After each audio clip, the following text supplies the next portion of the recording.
అంటే ఈ రాజ్యంలో నాకంటే మొనగాడు ఎవరు లేరన్నమాట. అయితే మీ రాజుతో చెప్పండి, నేనున్నాను. నిన్ను గెలవడానికి రాజే రానవసరం లేదు. ఈ విరూపాక్షుడు చాలు. ఏంటి అలా చూస్తావు? రా.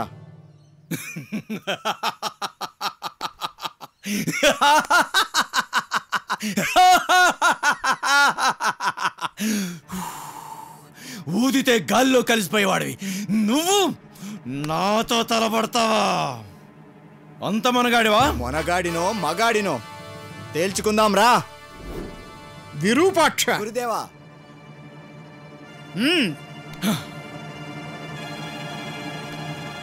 విజయోస్తు.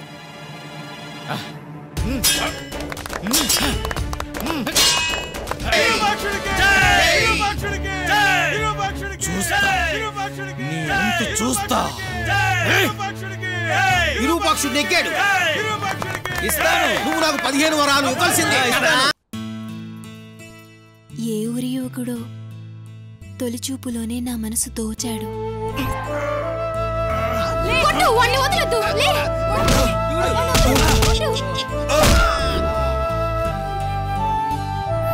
మళ్ళీ చూడాలనుంది. ఎక్కడున్నాడో? ఎక్కడో కాదు, నీ పక్కనే ఉన్నాడు. మీరా? ఏంటి ఇలా వచ్చారు? చూడాలని ఉంది అన్నావు, రాగానే ఎందుకొచ్చావు అంటున్నావు. నీ పేరు? నా పేరు గాయత్రి. మీ పేరు? నా పేరు విరూపాక్షుడు. పెనుగొండకు యువరాజులం. మీరు యువరాజులైనా నా మనసుకు మీరే మహారాజులు.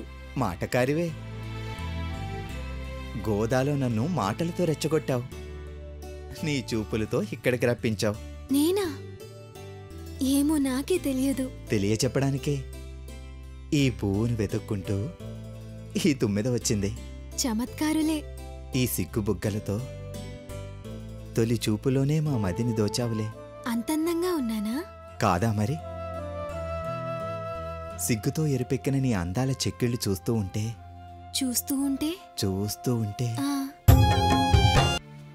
గాయత్రి,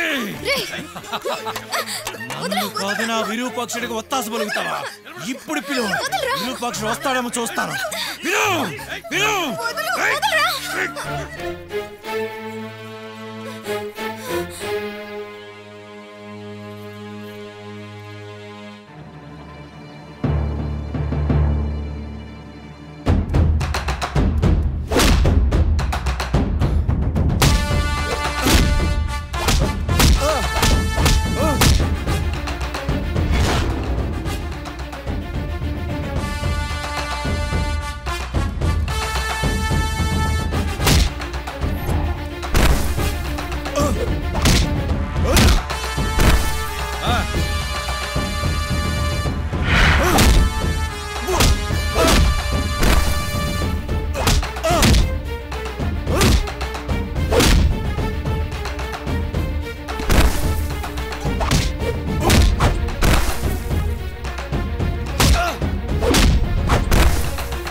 నువ్వేం భయపడక్కర్లేదు. ఆ భూపతిగాడు మళ్ళీ నీ జోలికి రాడు. ధైర్యంగా ఉండు. పద. అమ్మా, ఏంటమ్మా ఆలోచిస్తున్నావు? మీ నాన్నగారు నీకో సంబంధం తెచ్చారు. అమ్మా, నేనొక అమ్మాయిని ప్రేమించాను. ఆ అమ్మాయి పేరు గాయత్రి. మన పక్క ఊరే, తిప్పయ్య గారమ్మాయి. అమ్మా, వారిది మన వైశ్యకులమే. నువ్వే ఎలాగైనా నాన్నగారితో చెప్పమ్మా. అవసరం లేదు, అంతా విన్నాం. ఈ వివాహం జరగదు. దీనికి నేను అంగీకరించాను. నేను వేరొకరికి మాటిచ్చాను. నాన్నగారు, గాయత్రిని పెళ్లి చేసుకుంటానని నేను మాటిచ్చాను. ఇప్పుడు మాట తప్పడం మర్యాద కాదు. విరూపాక్ష! అవును నాన్నగారు, కేవలం రాజ్యాధికారం కోసం మనసు చంపుకొని వేరొకరిని వివాహమాడలేను. దానికన్నా ఆత్మహత్య మేలు. ఏం మాటలు నాయనా! ఈ పంతాలు పట్టింపులు రాజరికానికి ప్రమాద హేతువులు. నీ నిర్ణయాన్ని మార్చుకో నాయనా. క్షమించండమ్మా, మారేది నిర్ణయం కాదు. ఈ సంబంధం వద్దని వారికి మీరే చెప్పండి. ఆగు, వారొచ్చారు. ఆ మాటేదో నువ్వే వారితో చెప్పు.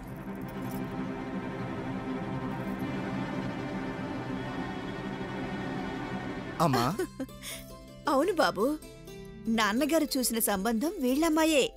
గాయత్రి ఎవరో కాదు, మీ మేనమామ కూతురే. నిజంగానా అత్తయ్య? అవునల్లుడు, మొన్న నువ్వు ఇంటికొచ్చిన సంగతి మీ మావయ్య చెప్పారు. ఇంతవరకు వచ్చాక ఆగడం ఎందుకని ఆడపిల్ల తల్లిదండ్రులుగా మేమే వచ్చి అడుగుతున్నాం. మంచి పని చేశారు. ఇంతకీ గాయత్రి ఎక్కడా? ఇంటి దగ్గరే ఉందల్లుడు. అమ్మా, నేను వెళ్ళొస్తాను. ఏదైతేనే వాళ్ళ చిన్నప్పుడు మనం అనుకున్న మాట నిజమయ్యింది. కాదు, వాళ్ళు నిజం చేశారు.